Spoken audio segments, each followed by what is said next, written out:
Madam আপনি কার কাছে যাবেন? আমি রিফাত স্যারের কাছে যাব। হ্যাঁ, একটু দাঁড়ান, আমি একটা কল দিয়ে না না না, কল দিবেন না প্লিজ। ম্যাডাম তার পারমিশন ছাড়া তো আমি আপনাকে যেতে দিতে পারি না। আমি বেশি সময় নিব না। কি হয়েছে এখানে? স্যার দেখেন না, উনি রিফাত স্যারের কাছে যাবে, কিন্তু তার পারমিশন ছাড়া তো আমি যেতে দিতে পারি না। হাজবেন্ড? জি হাজবেন্ড। ও ঠিক আছে, আমি ওকে পাঠিয়ে দিচ্ছি। স্যার আমার মেজাজ তো ঠান্ডাই আছে। এমনটা কিন্তু হয়। যাও, কোথায় যাবো স্যার? বউয়ের কাছে দাঁড়িয়ে আছে। কোথায় দাঁড়িয়ে আছে?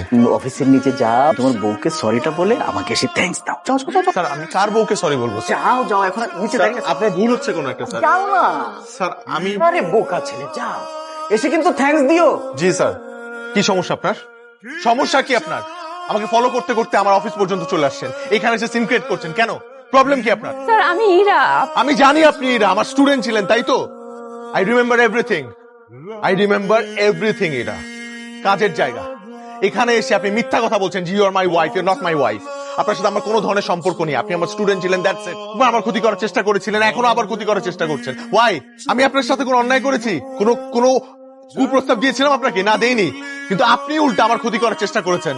আপনার ফ্যামিলিকে বলেছেন যে আমি আপনাকে উল্টাপাল্টা অফার দিয়েছি, প্রেমের অফার দিয়েছি।